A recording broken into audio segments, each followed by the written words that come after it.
I want to be the doctor, not the court reporter. Yes. That's correct. And so This is you're this you're is all absolutely called right. practice transformation, Yeah. Um, invented 15 years ago. this is, I think our practice is what the future should look like. Yes, And that's correct. why it's fascinating. Because Yeah. most people that try to do this, like you, George, you tried doing the embedded mental health, it collapsed because the hospital lost the grant. Well, that collapsed. The reason it collapsed is the hospital lost the grant. I didn't Right. take enough interest in making it work, and that's why it collapsed. I don't know which one was more important, but now I'm starting to see that it's more important. We have the other stuff, the ADHD, the anxiety, the depression. It's just the speaking part that the doctors don't do. We're going Yeah. to try to bring that And back somehow. and this is the model for the US based pediatrician. Mhm. Because the alternative, which we've talked about, like with Dr. O'Shea, is the pediatrician doesn't see the kids. You have a medical assistant that does the ASQ9, the ASQ developmental, does the growth curve.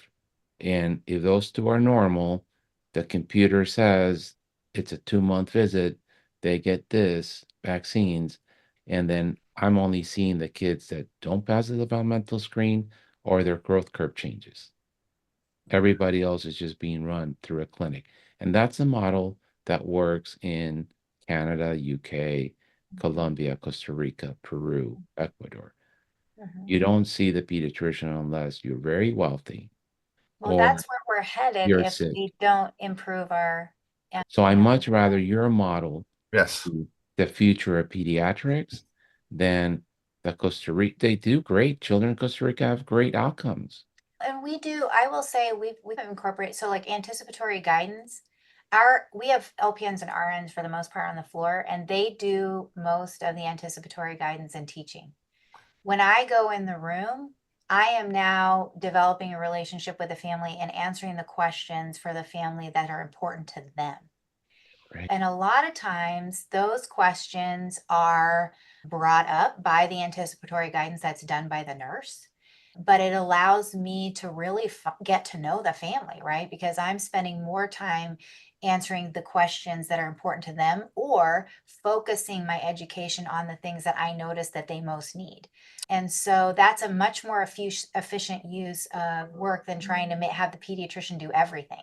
You are correct. It The does not problem all comes, have to be done by the pediatrician. but the young generation physician feels that it has to be because that's what they were told in residency and by Bright Futures and by the Yeah. computer programs. They feel that they had to do their spiel.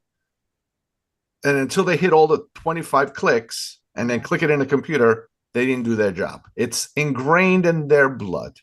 Yeah, but we have new pediatricians and they once You they gotta you have to recognize. convert them, bring them over to Yeah, it the hasn't been hard. Most of them are like, "Oh, this is great," because they only, yeah, they can focus and build relationships. They don't yeah. want to just say the I same thing know, over I and know. over and Yeah. over again. We send out, I recorded some videos. This is Herb's brainchild to record some videos of I love anticipatory that. Yeah. guidance. We Hmm. send them a text message through Fisher. Please watch this video before you see the doctor today. People Hmm. watch it, answer any questions, and I get out much faster. Yeah, for sure. So now I just want just briefly touch upon what do you think are the biggest challenges you have as the medical leader of such a well-run group? I think definitely change management. Anytime you change anything with anyone, it's hard. We have 150 members of our staff, if you include nurses, billing, front office staff, and physicians, APP, psychologists. So about 150 employees. And then being split in 4 different locations, communication is hard.